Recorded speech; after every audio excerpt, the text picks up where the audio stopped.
ये आपने क्या कर दिया महादेव? आप स्वयं धर्म स्वरूप हैं महादेव। फिर धर्म स्थापना में आप बाधा कैसे बन सकते हैं? धर्म स्थापना के लिए दुर्योधन का नाश आवश्यक है महादेव, और आपने दुर्योधन को अटूट ढाल दे दी। मैंने वही किया जो परिस्थिति के अनुकूल था। परंतु नियति के लिए तो प्रतिकूल था ना भोलेनाथ। मेरा परम भक्त यदि मुझसे कुछ मांगता है तो मैं उसे मना नहीं कर सकता माधव, ये तो आप जानते हैं। मानता हूं इसके कारण बार बार आपके समक्ष समस्याएं उत्पन्न होती हैं, परंतु मुझे विश्वास है कि हर बार की भांति इस बार भी नारायण इस समस्या का हल निकाल ही लेंगे। मैं अपनी व्यवस्था से बंधा था, परंतु आप अपना कार्य पूर्ण करने के लिए स्वतंत्र हैं।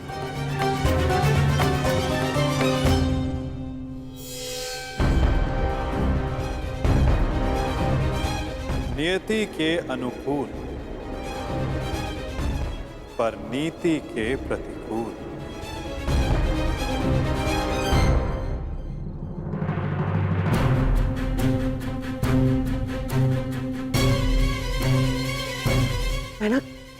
बहना क्या हुआ? महादेव ने दर्शन दिए?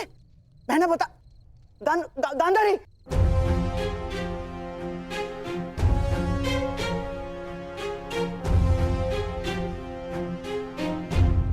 महारानी। दासी, युवराज दुर्योधन से कहिए मैंने उन्हें अपने समक्ष प्रस्तुत होने का आदेश दिया है, तुरंत।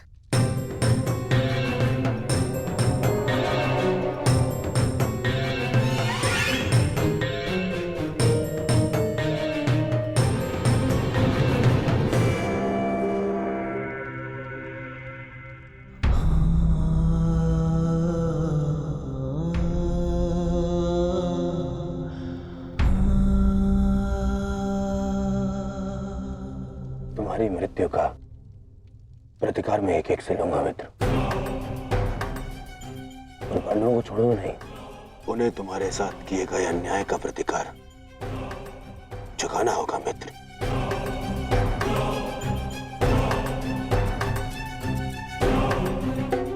युवराज दुर्योधन, मैं मद्राज आज तक किसी के सामने नहीं झुका, परंतु आज मैं अपना सर झुकाकर अपनी भूल को स्वीकार करने आया हूं।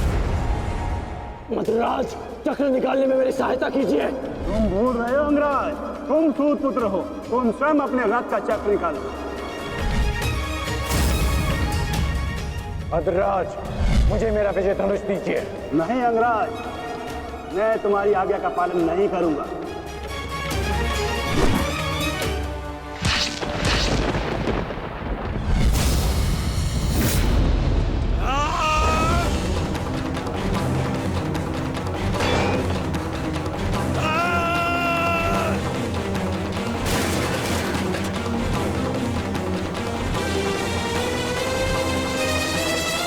लज्जा नहीं आती है आपको? जिस कर्म को करने के पश्चात मृत्यु मांगनी चाहिए, उसके लिए क्षमा मांग रहे हैं आप। ऐसे कर्म को करने के पश्चात आपका अब साहस कैसे हुआ मुझसे क्षमा मांगने के लिए? चक्र रथ को निकालने में सहायता की होती, दिखण को उसका विजय धनुष दे दिया होता, तो आज एक धनुर्धारी मरता, परंतु वो कर्ण नहीं अर्जुन होता। आपने अपनी व्यक्तिगत शत्रुता मिटाने के लिए एक योद्धा के कर्तव्य से विश्वासघात किया। मन तो करता है कि वध कर दूं आपको।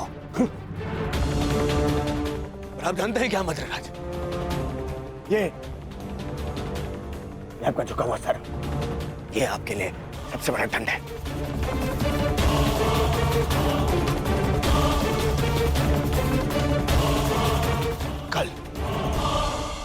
कल प्रातः काल सूर्योदय से पूर्व आप युद्ध भूमि से अस्त हो जाएंगे। मैं आपका मुख नहीं देखना चाहता।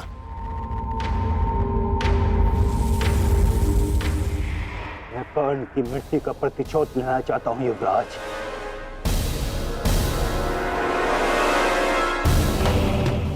आप लेंगे प्रतिशोध, मैं लूंगा प्रतिशोध, और उसके लिए मुझे आपकी आवश्यकता नहीं है। प्रतिशोध लेंगे। किंतु मुझे पश्चाताप के अवसर की आवश्यकता है युवराज। मैं आपको निराश नहीं होने दूंगा। महारथी कर्ण का सारथी बनकर जो मैं नहीं कर सका वो मैं अब करूंगा, अपने कर्तव्य का पालन। युवराज की जय हो। महारानी ने आपको इसी समय अपने कक्ष में प्रस्तुत होने का आदेश दिया है।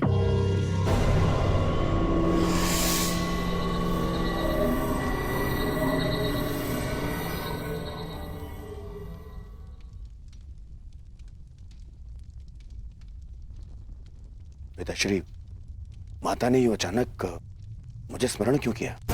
इस समय एक माता केवल अपने पुत्र से बात करना चाहती है पुत्र। इसके अतिरिक्त मुझे कुछ ज्ञात नहीं।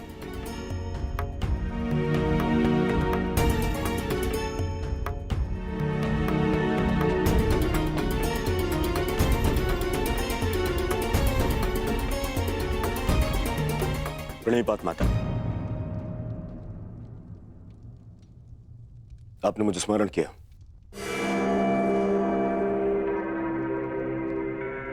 हाँ पुत्र, स्मरण किया, क्योंकि मैं तुम्हारा मरण नहीं देख सकती। संपूर्ण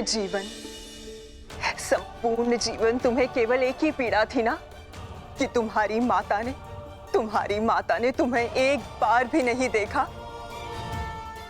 स्मरण है दुर्योधन, युद्ध प्रारंभ होने से पूर्व तुमने कहा था, युद्ध से पूर्व एक बार,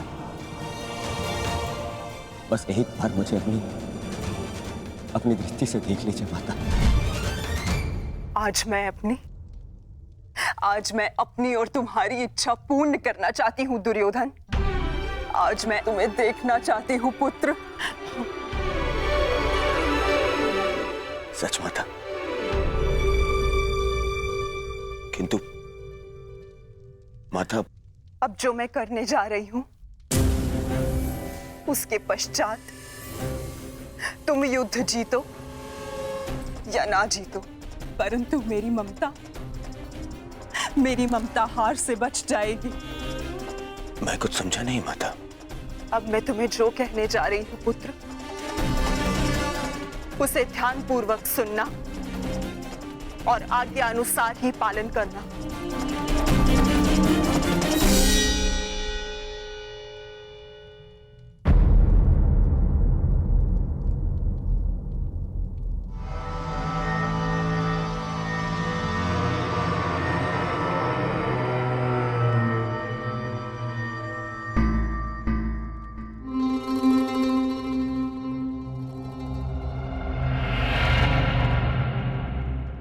दुर्योधन,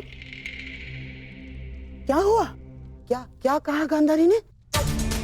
और उसने तुम्हें क्यों बुलाया था? गंगा स्नान के लिए जाना है मामाश्री। गंगा स्नान? किंतु क्यों दुर्योधन? देखो दुर्योधन, तुम अपने मामा को कुछ नहीं बताओगे? हैं? ये स्नान, ये क्या है सब कुछ? माता के आदेश का पालन करने के लिए किंतु परंतु नहीं पूछते मामाश्री।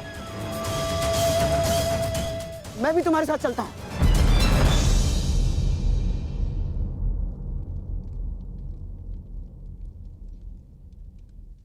नहीं मामाश्री,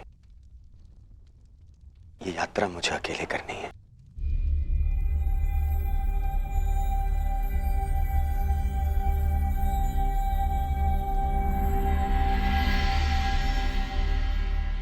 आइए आप सब भोजन ग्रहण कर लीजिए। किन हाथों से भोजन ग्रहण करें पांचाली?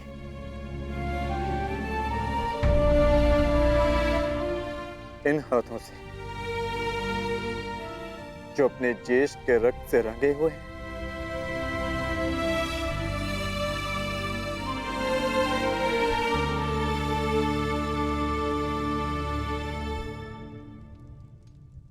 जाओ पार्थ, जाकर विश्राम कर लो।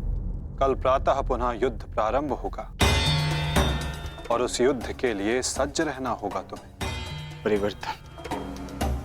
परिवर्तन के लिए ज्येष्ठ ने अपना जीवन त्याग दिया। कुछ परिवर्तनों को लाना नहीं होता पार्थ, उन्हें होने देना होता है। तुम अपना कर्तव्य करो पार्थ, फल हो या परिवर्तन, जो भी होगा स्वयं होगा।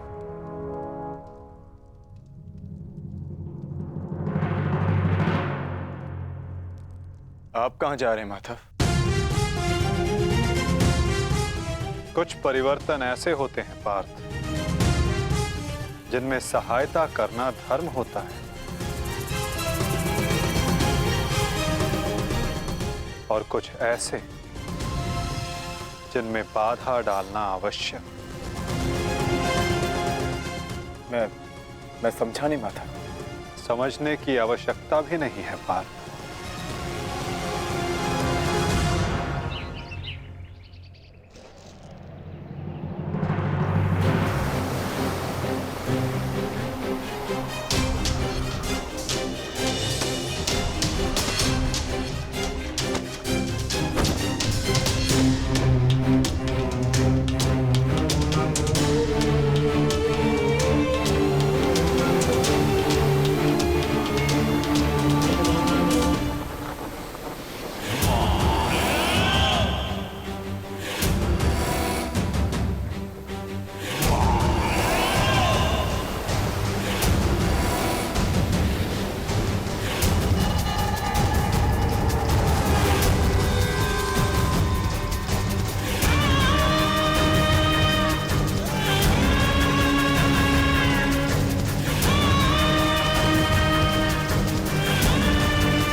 मैं यहां से चलकर जाऊंगा।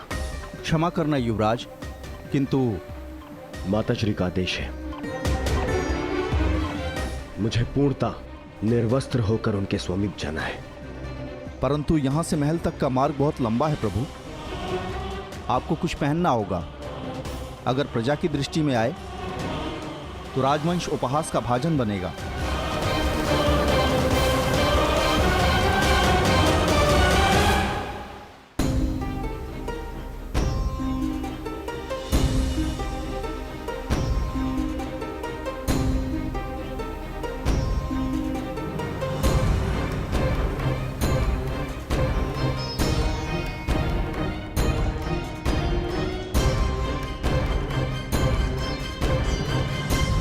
अपने पिता का आदेश नहीं मानता, बहुत बड़ा बुद्धिमान समझता है अपने आप को। क्या कहा था मैंने? बछड़े की डोर हाथ में रखना। समझता नहीं है? बहुत बुद्धिमान है तू। क्या समझाया था मैंने? क्या कहा था मैंने? क्या पूछ रहा हूँ मैं? क्या समझाया था मैंने? ये क्या कर रहे हो? क्यों इस बालक को कष्ट पहुंचा रहे हो? अब तुम कौन हो हमारे बीच में आने वाले? ये मेरा पुत्र है, मैं जो चाहे इसके साथ वो करूं। तुम हमारे मध्य में आने वाले कौन होते हो? मैं हस्तिनापुर का युवराज हूँ। क्षमा करिए युवराज, मैंने आपको पहचाना नहीं, परंतु वास्तविकता ये है कि इसने अपने माता पिता के आदेश का पालन ही नहीं किया। मैंने इसे बताया था, बछड़े की डोर कभी हाथ से मत छोड़ना, सदैव डोर अपने हाथ में ही रखना, परंतु ये नहीं माना। इसने बछड़े की डोर को अपने हाथ से छोड़ दिया और बछड़ा खो गया। अब आप ही बताइए, मैं क्या करूं? परंतु आप इस भांति अर्धनग्न अवस्था में। मेरी माता का आदेश है। सीख इनसे कुछ। हस्तिनापुर के युवराज होते हुए भी अपने माता पिता के आदेश का अक्षरशः पालन करते हैं। धन्य हैं आप युवराज। माता पिता के आदेश का अक्षरशः पालन करना, माता पिता ने जो भी कहा है, जैसा भी कहा है, उस कार्य को उसी अनुरूप करना कोई आपसे सीखे युवराज। पुत्र, तुम्हारे पिता उचित कह रहे हैं। तुम्हें अपने माता पिता की बात माननी चाहिए।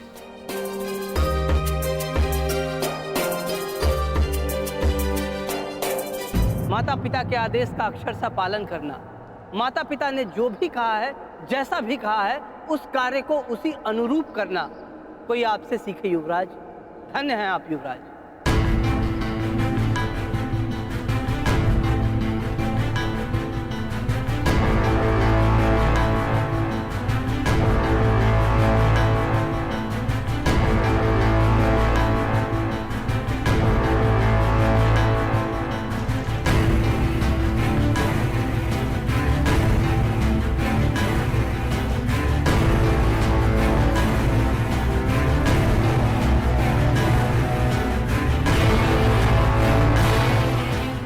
माता के आदेश का पालन कर रहे हो दुर्योधन, परंतु गंगा स्नान के पश्चात यूं वस्त्रहीन क्यों होकर आए हो?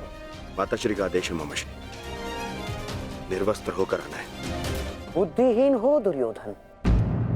माता के लिए तो बालक ने गर्दन से नीचे भी वस्त्र ना पहना हो तो वो नग्न कहलाता है। और शास्त्रों में भी लिखा है कि युवा होने के पश्चात एक पुत्र ने अपने माता के समक्ष और एक भाई ने अपने बहन के समक्ष निर्वस्त्र नहीं जाना चाहिए। पुत्र पौत्र वाले हो गए हो ना दुर्योधन, न जाने तुम्हें बुद्धि कब आएगी। माता के समक्ष यूं अवघड़ बनकर जाओगे?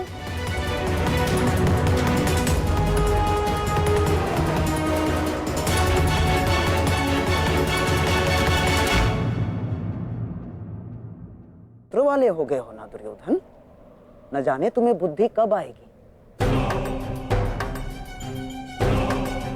माता के समक्ष यूं अवघड़ बनकर जाओगे? रुको,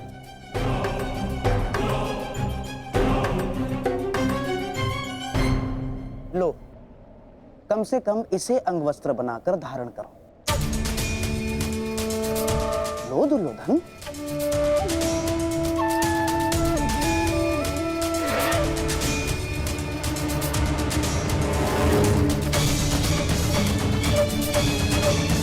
सोच क्या रहे हो दुर्योधन? देखो मेरी बात मानो, तुम्हारा इस दशा में जाना उचित नहीं होगा। ठीक है मामाश्री।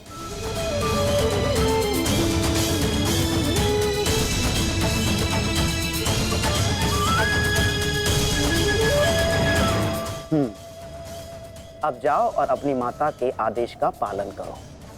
जाओ।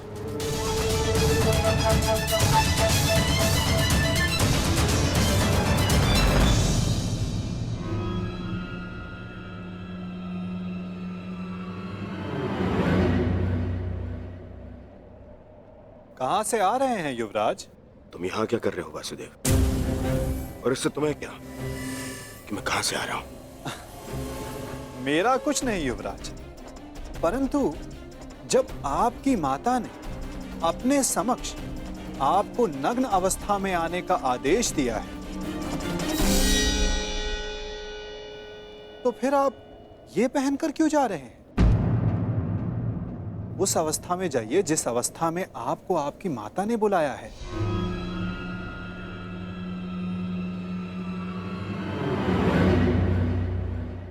देखिए युवराज, जब माता पिता कोई आदेश दें तो बिना संकोच करे उनके आदेश का पालन करना चाहिए।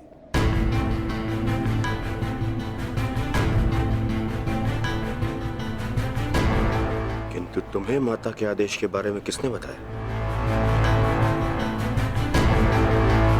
नहीं, तुम छलिए हो। तुम फिर से अवश्य मुझे किसी छल में बांधना चाहते हो। मेरी माता के सामने मुझे लज्जित करवाना चाहते हो।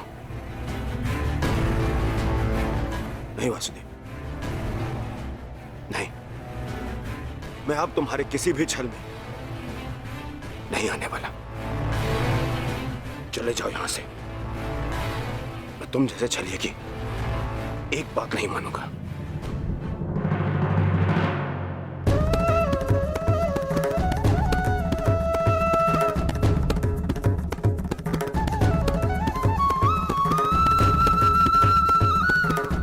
मेरी एक बात नहीं मानना चाहते दुर्योधन, परंतु बात मेरी ही मानिए।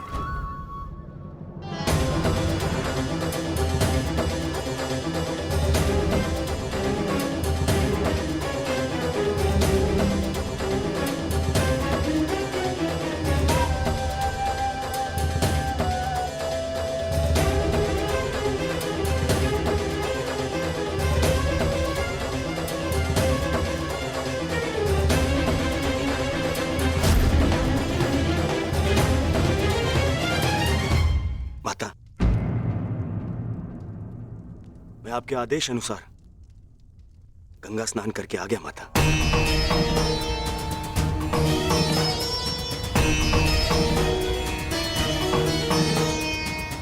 मैंने जैसे कहा था तुमने वैसे ही किया है ना पुत्र? जी माता। तो सज्ज हो जाओ पुत्र। अब मैं तुम्हारे शरीर को वज्र का बनाने जा रही हूं।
ये संकेत है कि कुछ बड़ा होने जा रहा है गुरुपुत्र।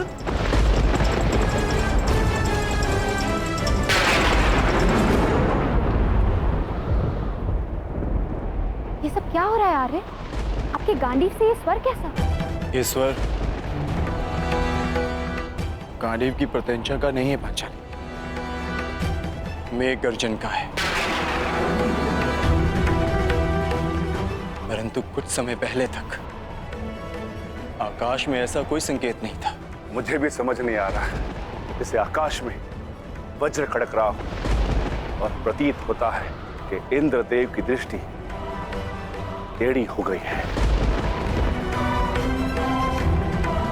नहीं विकोदर, ये संकेत है कि किसी की दृष्टि कई वर्षों के पश्चात किसी पर पड़ी है।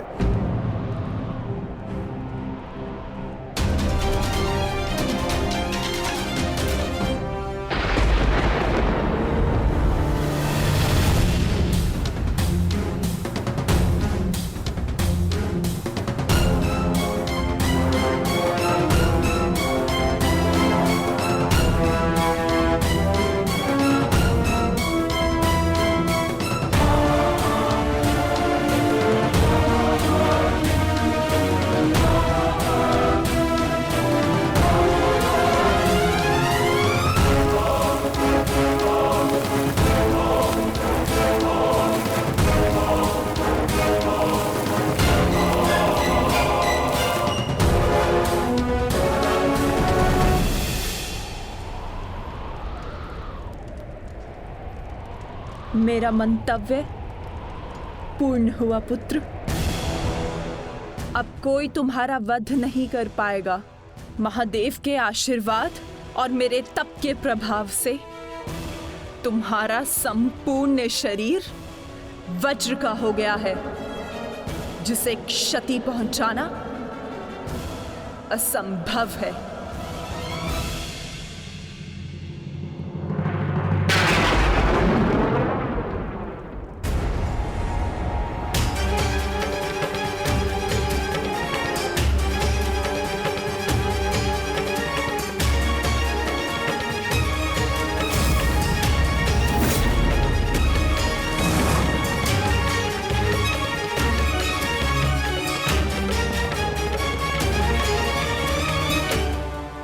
क्या किया दुर्योधन?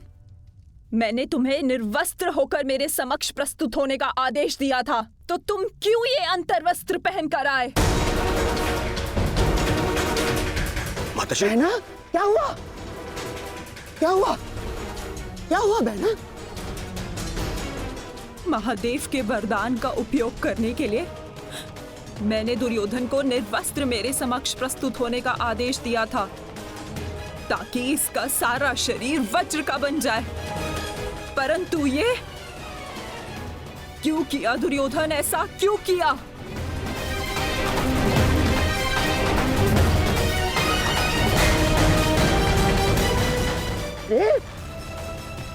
तुम कभी कभी बुद्धि का भी प्रयोग कर लिया करो।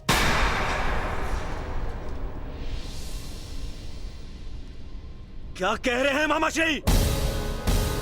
आप ही ने तो मुझसे कहा था कि माता के समक्ष पूर्णतः निर्वस्त्र होकर नहीं जाना चाहिए। आप ही ने कहा था। मैंने कहा? मूर्ख हो गए हो तुम। मैं कब मिला तुमसे? और ये सब कुछ मैंने नहीं कहा है तुमसे।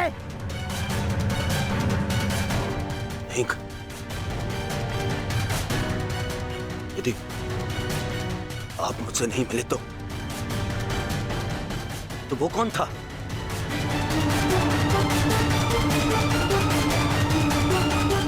आपके पश्चात मुझे वो छलिया वासुदेव मिला था। वो छलिया कृष्ण।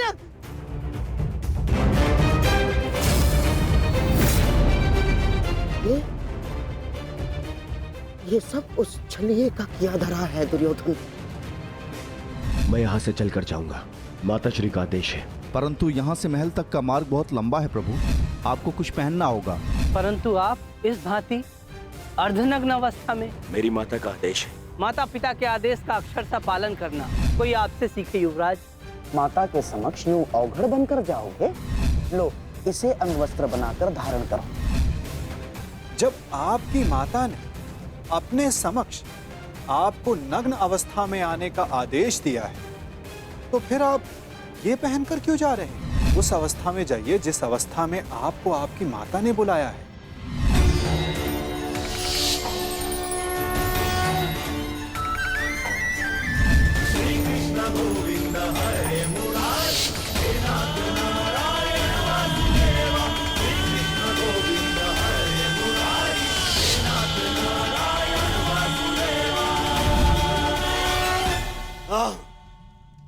ये सब उसी के कारण हुआ है। मैं उसे नहीं छोड़ूंगा, मैं उसे जीवित नहीं छोड़ूंगा, जीवित नहीं छोड़ूंगा मैं उसे। बहना, मुझे ऐसा लगता है कि अभी भी समय शेष है। एक बार मेरे होने वाले सम्राट को पुनः देख लो। दुर्योधन, उतारो तुम्हारी ये अंतर्वस्त्र, उतारो। अरे तुम समझ सकते?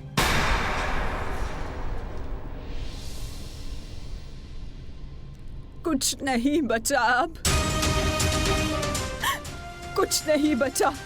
वर्षों से संचित किया तप मैंने समाप्त कर दिया है भ्राताश्री। इसके पश्चात कुछ नहीं हो सकता।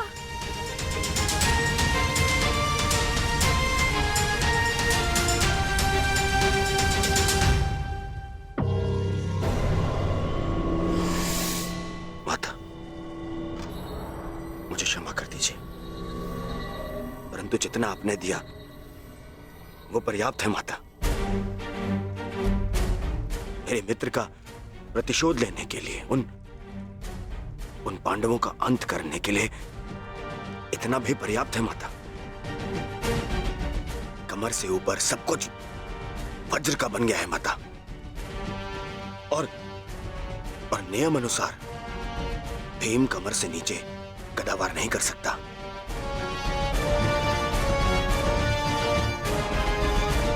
आप चिंता मत कीजिए माता।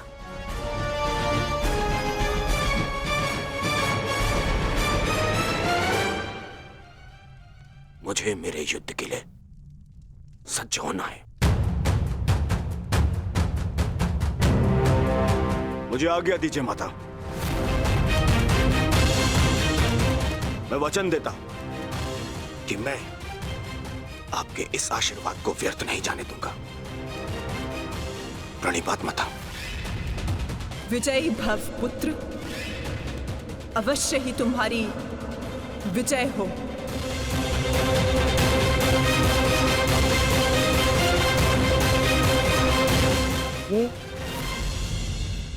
ये सारा खेल उस छलिए कृष्ण का रचा हुआ है बहना। इसीलिए इस समय उसके मस्तिष्क में कोई ना कोई चाल तो अवश्य चल रही होगी। आप कहना क्या चाहते हैं भ्राताश्री? जिसने जरासंध जैसे महायोद्धा के 2 टुकड़े करवा दिए,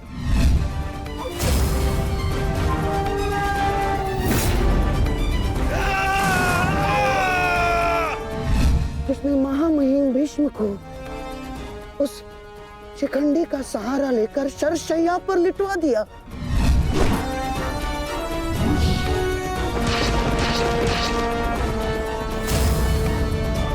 जिसने महाधनुर्धर अंगराज कर्ण का वध करवा दिया बहना। मुक्त करो अंगराज को पार्थ, अंजलि का अस्त्र का प्रयोग करो। वही उद्धव, वही माधव, वही योगेश्वर, वही नटवर, वही छलिया। उसके मस्तिष्क में इस समय कोई ना कोई योजना अवश्य चल रही होगी। नहीं, इस बार मैं कृष्ण को कोई छल नहीं करने दूंगी। समय आ गया है। आज के महायुद्ध के लिए सज्ज हो जाओ।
ये गांडीव इतना भारी लग रहा है माधव कि उठा ही नहीं उठ रहा।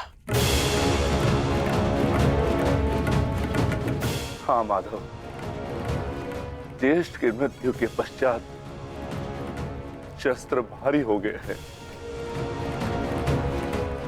शस्त्र भारी नहीं हुआ है विकोदर, तुम्हारा मन भारी हो रहा है।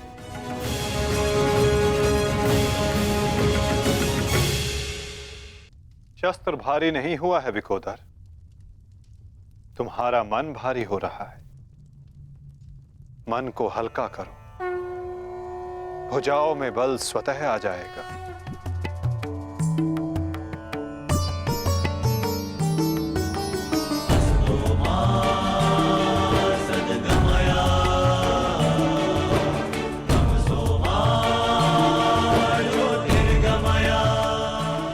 सब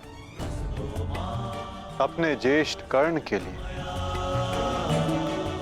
उनके मन की इच्छा, उनके लक्ष्य को पूर्ण करके अपने मन को हल्का कर सकते हो। कर्ण के पश्चात अब तुम सबको उसके परिवर्तन के लिए ये युद्ध करना होगा।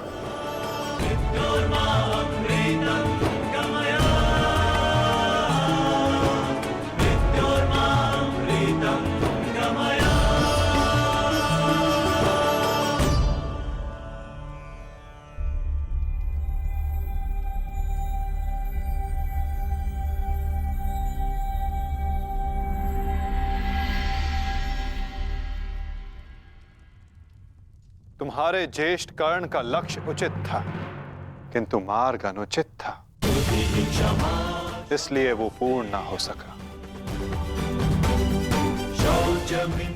और तुम सबका मार्ग धर्मपथ है, सत्य है, परंतु तुम सबका लक्ष्य अनुचित था, प्रतिशोध।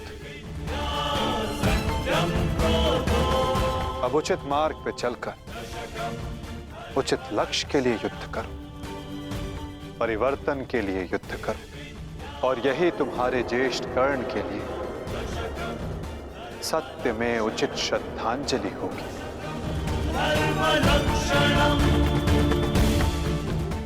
और परिवर्तन तब तक नहीं आ सकेगा जब तक दुर्योधन जीवित है।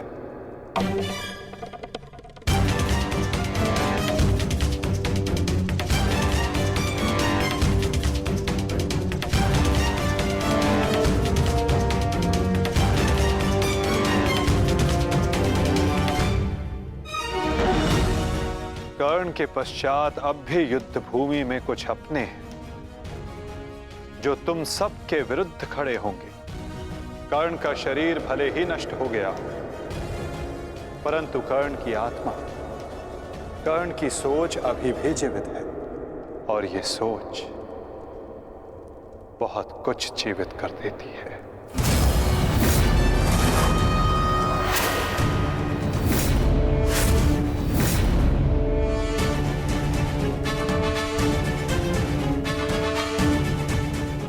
युद्ध का 18वां दिन।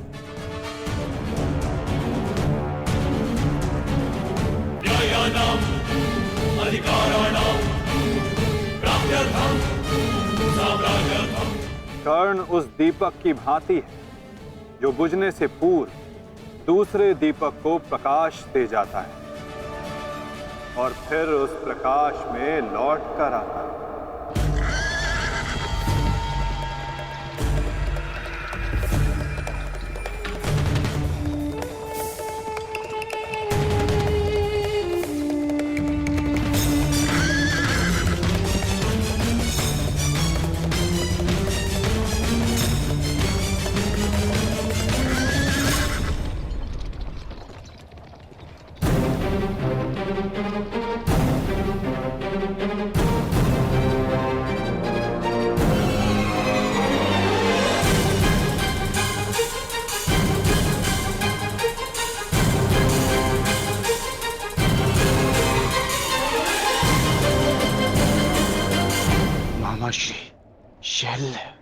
कहा था ना पार्थ, इस युद्ध में कुछ और अपने होंगे जो तुम्हारे विरुद्ध खड़े होंगे।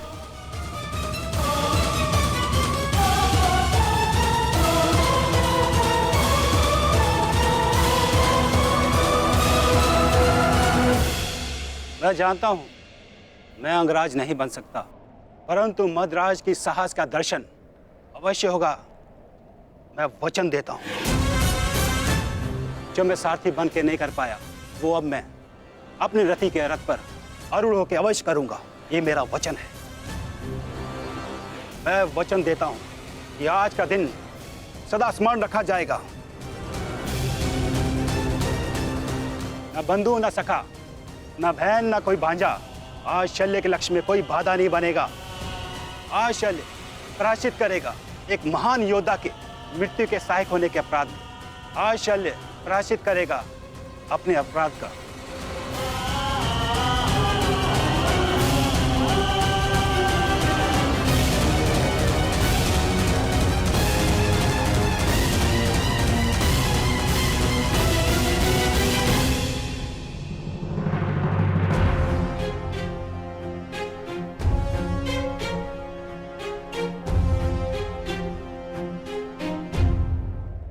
यदि ऐसा है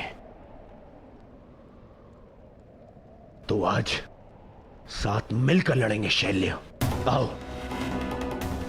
मेरे साथ मिलकर मेरे मित्र का प्रतिशोध लो। सर्व सेनापति शैल्य। सेनापति शल्य की, सेनापति शल्य की, सेनापति शल्य की।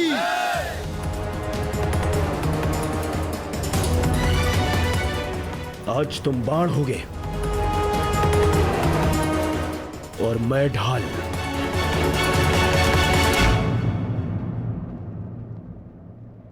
मित्रकर्ण के लिए और ये मेरे पश्चाताप के लिए।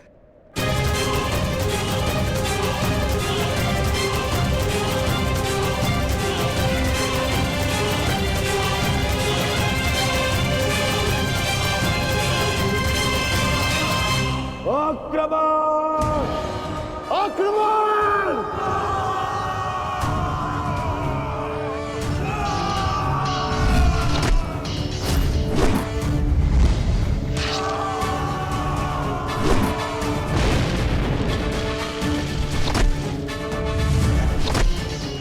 हे महारथी कर्ण के नाम,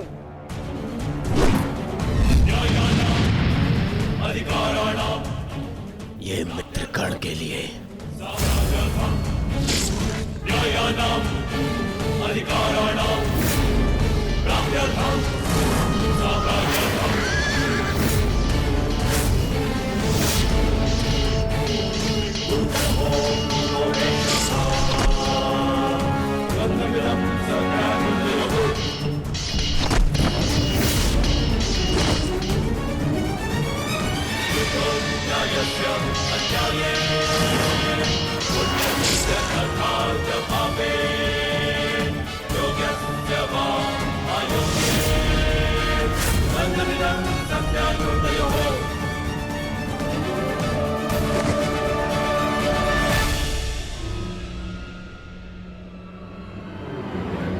क्यों पार्थ,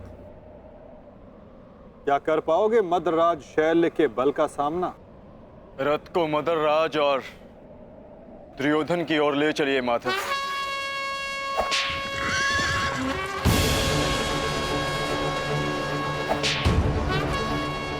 आरती उस ओर चलो।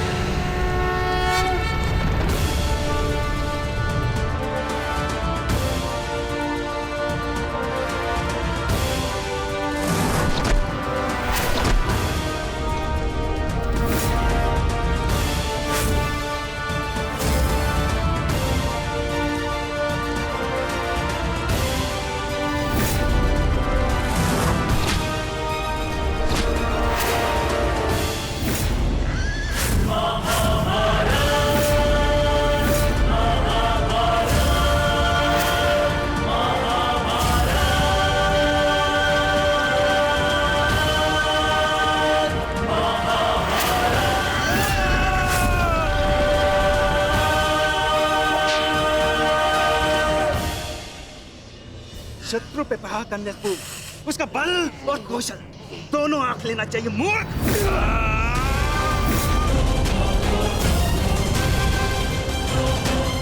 शल्य के समक्ष क्रोध करने वाला आधा बल खो लेता है। इस जोड़ी को ही नहीं, आज मैं दोनों के शरीर को ही तोड़ डालूंगा।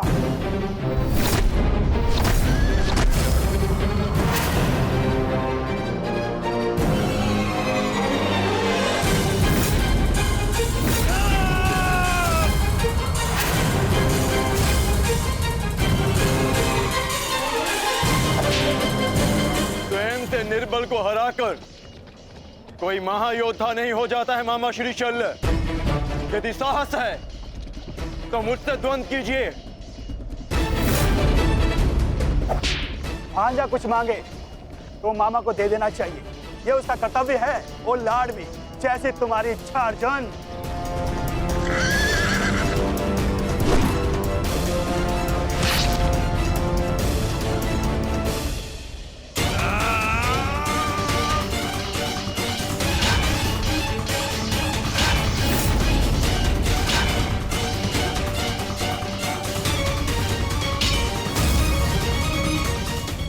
तेरा शल्य। अपना लक्ष्य भूल गए विकोधर।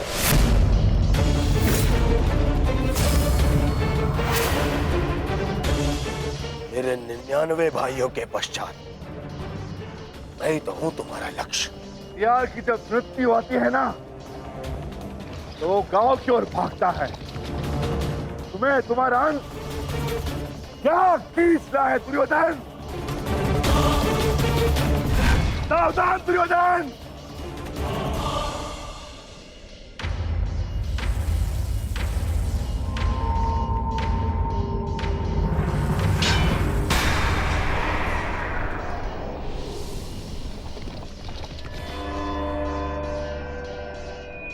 ठीक कहा तुमने, कर लो, अपनी प्रतिज्ञा पूर्ण कर लो। मेरे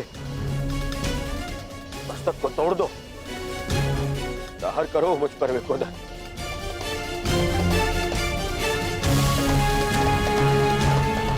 अभी वध कर दो मेरा।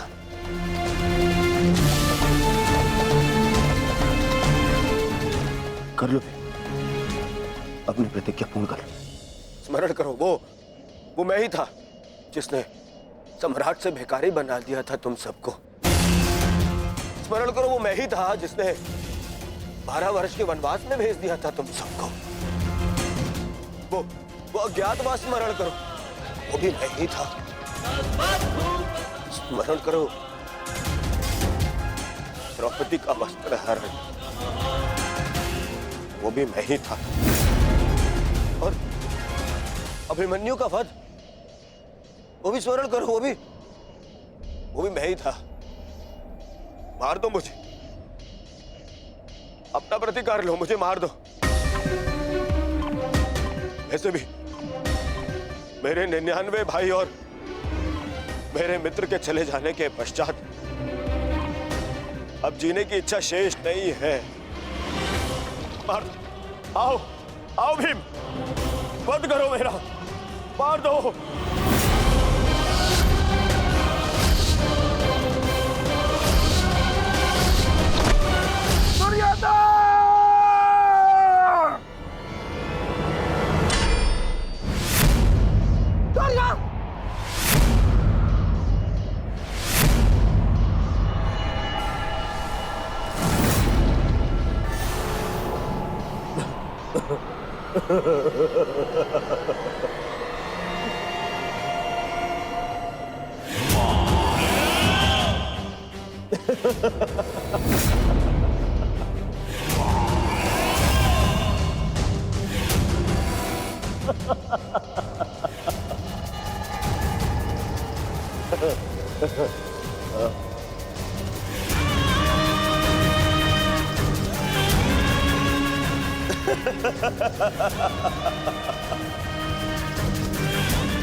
तुमने सुना नहीं भी, मैंने कहा 99 भाइयों और मेरे मित्र की मृत्यु के पश्चात जीने की इच्छा शेष नहीं है। यदि कुछ शेष है तो वो प्रतिकार की कामना, प्रतिशोध की इच्छा। आओ भीम, प्रहार करो मुझ पर। ऐसे लोग अपने समस्त परिवार के ऊपर किए गए अपमान का प्रतिशोध ऐसे लोग ऐसे करोगे पूर्ण अपनी प्रतिज्ञा? प्यार करो, देखो ना ही मेरे पास कोई शस्त्र है, ना ही कोई दिव्यास्त्र। मेरे हाथ ही मेरे शस्त्र है और मेरा क्रोध ही मेरा दिव्यास्त्र। प्यार करो।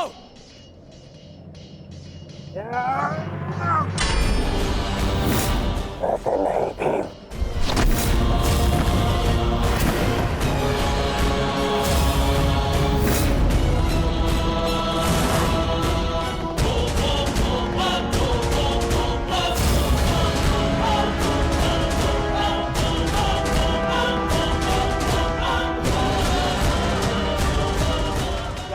क्या देख रहे हो अर्जुन? सामने देखो, शत्रु तुम्हारे समक्ष खड़ा है। इतना सरल नहीं होगा तुम्हारे लिए ये द्वंद अर्जुन, क्योंकि ना मेरे गुरु का मुझे श्राप मिला है और ना ही इंद्र ने मुझसे कोई कवच छीना है और ना ही मेरे रथ का चक्र धरती में धंसा है। मैं कर्ण नहीं हूं जिसे अनिति में फंसा के मार डालोगे। मैं मद्राज चल हूं। अब दिखाओ अपना पराक्रम। कितने बड़े योद्धा हो तुम, कितने बड़े शूरवीर हो, कितने बड़े धनुधारी हो, दिखाओ।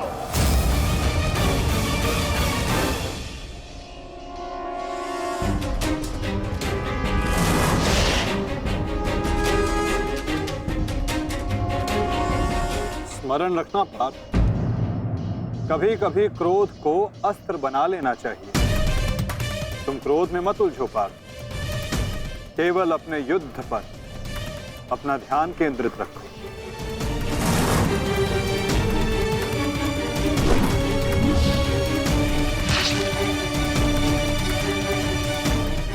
क्रोध हर समस्या का समाधान नहीं होता पार्थ।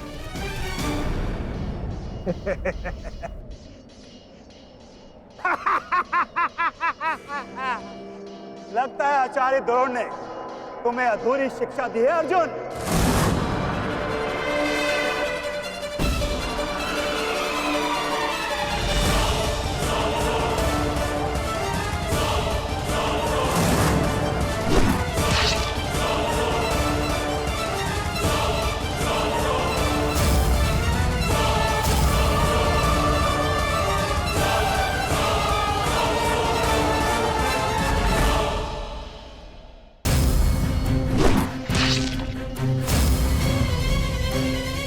संयम पार्थ, संयम। अधीनता और क्रोध मद्रराज का तोड़ नहीं है पार्थ।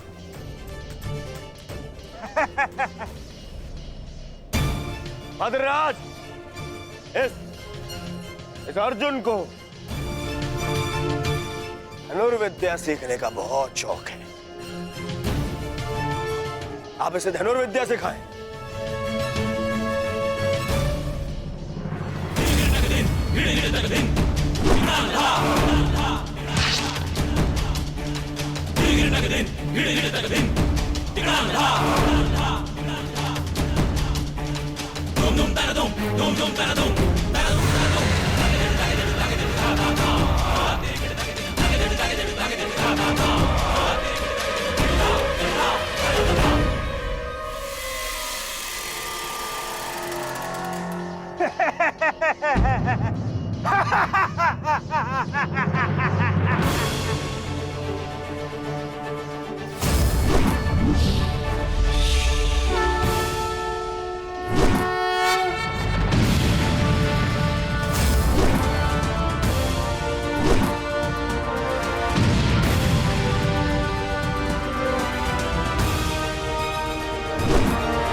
मामा श्री, क्या सारा लाज अर्जुन पर उड़ेल दोगे? नहीं भांजे भीम, तुम्हारे लिए भी बहुत शेष है। बहुत दिन हुए मल युद्ध किए। आओ।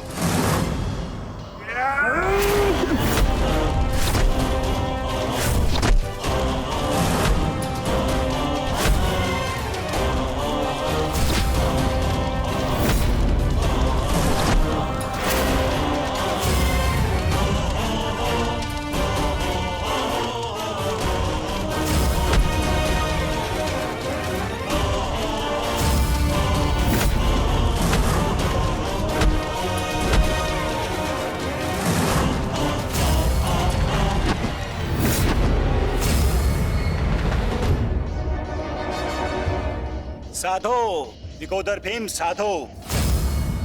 अद्भुत बल है तुम्हारे भीतर, किंतु तुम्हें लगता नहीं कि तुमने देर कर दी? यदि ये बल उस भरी सभा में दिखाया होता तो भरी सभा में द्रौपदी का अपमान होने से तुमने बचा लिया होता भीम। अरे जब फसल ही जल गई तो वर्षा का क्या लाभ? अरे संसार के इतिहास में तुम्हारा नाम एक कायर के रूप में लिखा जा चुका है भीम, जो अपनी पत्नी का वस्त्र हरण होते हुए देखता रहा। वस्त्र हरण। नहीं, ऐसा तो नहीं, तुम स्वयं उस पल का आनंद ले रहे थे।